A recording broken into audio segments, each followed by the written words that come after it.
পৃথিবীর রাজনীতি বড়ই অদ্ভুত। এখানে স্থায়ী শত্রু বা মিত্র বলে কিচ্ছু নেই। সবটাই সময়ের প্রয়োজন আর স্বার্থের খেলা। সম্প্রতি কানাডার প্রধানমন্ত্রী মার্ক কার্নি চীন সফরে গিয়েছিলেন। সেখানে চীনের প্রেসিডেন্ট শি জিনপিং এর সাথে এক নতুন কৌশলগত অংশীদারিত্বের ঘোষণা দিয়েছেন। দীর্ঘদিন ধরেই দুই দেশের সম্পর্কের মাঝে যে বরফ জমেছিল তা যেন হঠাৎ করেই গলতে শুরু করেছে। পশ্চিমা বিশ্বের চিরাচরিত জোটে যখন বেশ টানাপোড়েন চলছে, ঠিক সেই সময়েই কানাডা আমেরিকার দিক থেকে মুখ ঘুরিয়ে চীনের দিকে ঝুঁকছে। ব্যাপারটা বেশ চমকপ্রদ।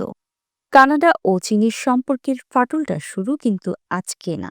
2018 সাল ভ্যাঙ্কুভারে হুয়াইওতে এক শীর্ষ কর্মকর্তাকে আমেরিকার পরোয়ানায় গ্রেফতার করেছিল কানাডা। এর বদলা হিসেবে চীনও দুইজন কানাডিয়ানকে গ্রেফতার করে বসে। 2021 সালে যদিও বন্দি বিনিময়ের মাধ্যমে তিনজনই ছাড়া পান, কিন্তু সম্পর্কের জল ততদিনে ঘোলা হয়ে গেছে। উল্টো 2024 সালে কানাডার রাজনীতিতে চীনের হস্তক্ষেপের বিষয়টি নিয়ে বেশ বড়সড় হইচই হয়েছিল। এমন এক পরিস্থিতিতে দাঁড়িয়ে বেইজিংয়ে কার্নির এই সফর বেশ তাৎপর্যপূর্ণ। প্রায় এক দশক পর কানাডার কোনো প্রধানমন্ত্রী চীন সফরে গেলেন। বেইজিং থেকে কার্নি সাহেব কিছু বড় ঘোষণাও দিয়েছেন। এর মধ্যে শুল্ক এবং ভিসার বিষয়টি বেশ গুরুত্বপূর্ণ। 1 মার্চ থেকে কানাডা চীন থেকে আমদানিকৃত পণ্যের উপর শুল্কের হার নাটকীয়ভাবে কমিয়ে আনছে। আগে যেখানে 100% শুল্ক ছিল, সেখানে তা কমিয়ে মাত্র 6.1% করা হবে। এর বিনিময়ে চীন কানাডিয়ান পর্যটকদের জন্য ভিসা মুক্ত ভ্রমণের সুযোগ করে দিচ্ছে। পাশাপাশি কানাডার কৃষিপণ্য এবং সামুদ্রিক খাবারের উপর থেকে শুল্ক কমিয়ে দেওয়া হচ্ছে।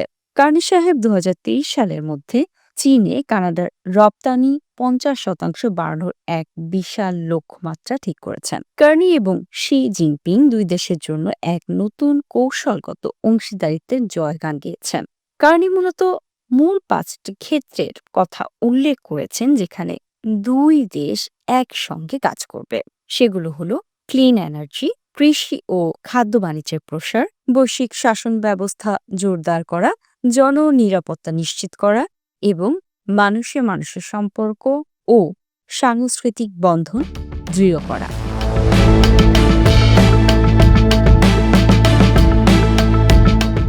এখন প্রশ্ন আসতেই পারে, হঠাৎ কেন কানাডা চীন যাত্রা? সোজা উত্তর হলো অর্থনীতি। 2024 সালে চীন যখন কানাডার বিভিন্ন পণ্যের উপর শুল্ক বসিয়েছিল, কানাডার পণ্য রপ্তানি প্রায় 10.4% কমে গিয়েছিল।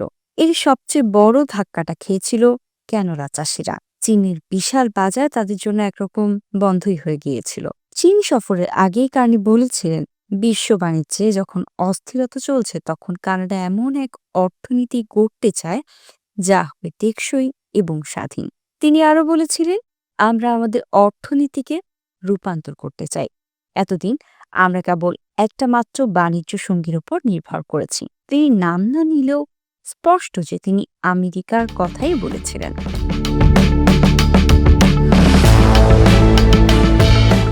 সত্যি বলতে কি, ট্রাম্পের নেতৃত্বাধীন আমেরিকার চেয়ে চীনের সাথে ডিল করাটা এখন অনেক সহজ বলে মনে হচ্ছে। গত বছরের শুরু থেকেই ট্রাম্প প্রশাসন অটোমোবাইল এবং ধাতব শিল্পে কানাডার উপর শুল্ক বসিয়েছে এবং আরো কঠোর হবার হুমকি দিচ্ছে। কার্নি যুক্তি দিয়েছেন, অর্থনৈতিক সম্পর্ক একসময় শক্তি ছিল, সেটা এখন দুর্বলতায় পরিণত হয়েছে।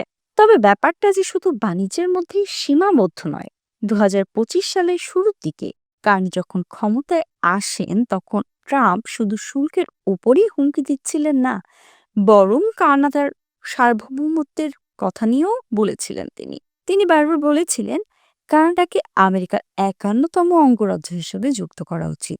কানাডার সাবেক প্রধানমন্ত্রী জাস্টিন ট্রুডোকে ট্রাম্প কানাডার গভর্নর হিসেবে উপহাস করতেন। তাই কার্নির এই পদক্ষেপকে আমেরিকার প্রভাব থেকে বেরিয়ে আসার এবং একটি স্বাধীন কানাডিয়ান পররাষ্ট্র ও বাণিজ্য নীতি প্রতিষ্ঠার দৃশ্যমান চেষ্টা হিসেবেও দেখা যেতে পারে। কার্নি গত বছর শুধু চীনেই যাননি, তিনি যুক্তরাজ্য, ফ্রান্স এবং জার্মানিতেও সফর করেছেন।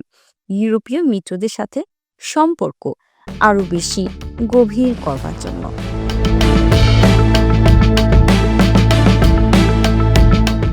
চীনের সাথে কানাডার বন্ধুত্ব হয়তো বাস্তবসম্মত, কিন্তু এতে ঝুঁকিও কম নয়।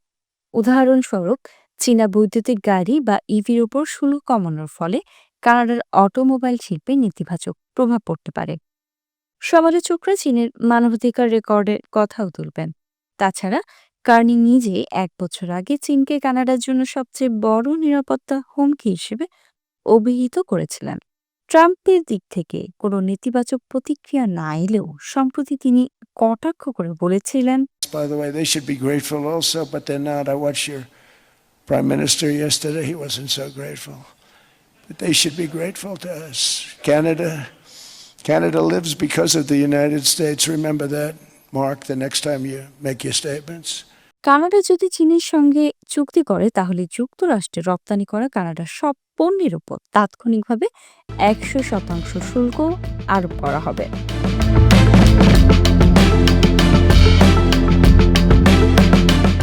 আমেরিকার কাছ থেকে মুখ ফিরিয়ে চীনমুখী কানাডার পদক্ষেপ বিচ্ছিন্ন কোনো ঘটনা নয়। এটি বিশ্বজুড়ে চলা এক বড় পরিবর্তনের অংশ, যেখানে অনেক দেশই আমেরিকার বলয় থেকে সরে মূলত চীনের দিকে ঝুঁকছে। বাণিজ্যের পরিসংখ্যানটা এখন সবচেয়ে স্পষ্ট একটি বিষয়। মাত্র কয়েক দশক আগেও বিশ্বের অধিকাংশ দেশ আমেরিকার সাথে বেশি বাণিজ্য করত। আজ সেই চিত্রটা পুরো উল্টে গেছে। এখন বেশিরভাগ দেশের প্রধান বাণিজ্য সঙ্গী চীন। জনমতেও এই পরিবর্তন দেখা যাচ্ছে। গত বছরের গ্লোব স্ক্যান জরিপে দেখা গেছে 32টি দেশের 32,000 মানুষের মধ্যে চীনকে বিশ্বের নেতৃত্ব দানকারী শক্তি হিসেবে পছন্দ করার প্রবণতা বেড়েছে, যেখানে আমেরিকার প্রতি সমর্থন কমে গেছে। একইভাবে পিউ এর একটি জরিপে দেখা গেছে উচ্চ আয়ের দেশগুলোতে, যারা একসময় ঘোরতর আমেরিকাপন্থী ছিল, তাদের ইতিবাচক মনোভাব সম্প্রতি বছরগুলোতে আরো ধসে পড়েছে। বদলে যাচ্ছে আমাদের পৃথিবী, সেই সাথে বদলাচ্ছে বন্ধুত্বের ব্যাকরণও।